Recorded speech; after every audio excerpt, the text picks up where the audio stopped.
By the mid-1960s, the Beatles were no longer just a pop sensation. They were becoming architects of a new musical world.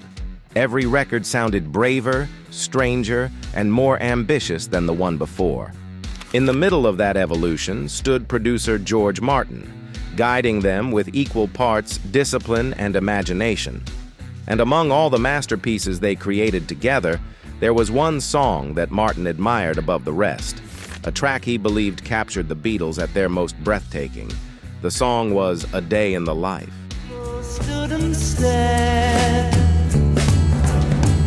They'd seen his face. John Lennon began writing the first half of the song after reading a newspaper article that left him stunned.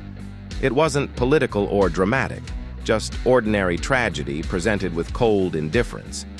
That contrast fascinated him, how everyday life could hold enormous emotional weight.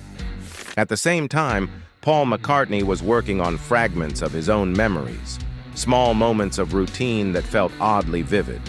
When the two pieces finally collided, they created something deeper than either had expected, a portrait of modern life split between dream and reality. Lennon struggled with how to express the strange mixture of detachment and sorrow he felt. His lyrics came out like snapshots, blurred, dreamlike, mysterious.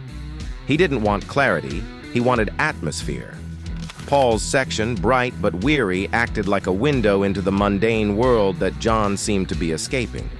Together, their ideas didn't just fit, they illuminated each other. It was two different lives meeting in one frame, Paul later said. That's what made it powerful. When they brought the unfinished song to Abbey Road, nobody knew what it was supposed to sound like. Lennon's voice, gentle but distant, floated through the room like a fog no one could grasp. Paul added piano that moved with steady purpose, grounding the dream in something real. Ringo delivered some of his most thoughtful drumming, playing with the quiet intensity of someone carefully holding a fragile object. Even in its earliest state, the track felt unlike anything the Beatles had ever attempted. The turning point came when Lennon told George Martin he wanted an orchestral section that sounded like the end of the world. Instead of rejecting the impossible, Martin embraced it. He gathered a 40-piece orchestra, instructed them to rise in chaotic dissonance, and let them climb toward a climax that felt like a universe cracking open. It was wild, ambitious, and entirely unprecedented in pop music. For Martin, this was the moment the Beatles stepped beyond songwriting and into something approaching modern art. Interpretations of A Day in the Life have always been scattered.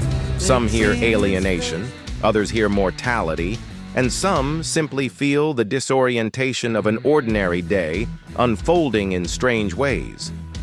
Lennon claimed it wasn't meant to mean anything grand. It was just a reflection of how he experienced the world. Paul saw it differently. He thought the song captured the quiet strangeness of life, how beauty and sadness often walk side by side. The truth, perhaps, lives somewhere between them.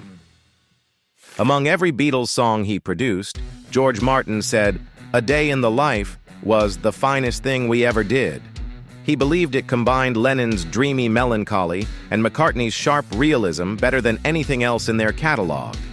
To Martin, it was the Beatles at their most fearless, unbound by genre, unconcerned with singles, and driven by pure curiosity.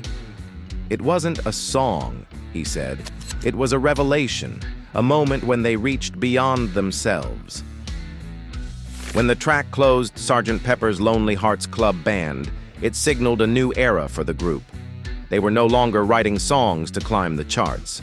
They were crafting experiences meant to be listened to, questioned, and felt.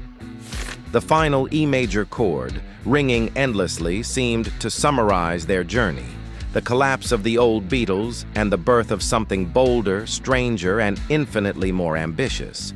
It was a declaration that music could be limitless.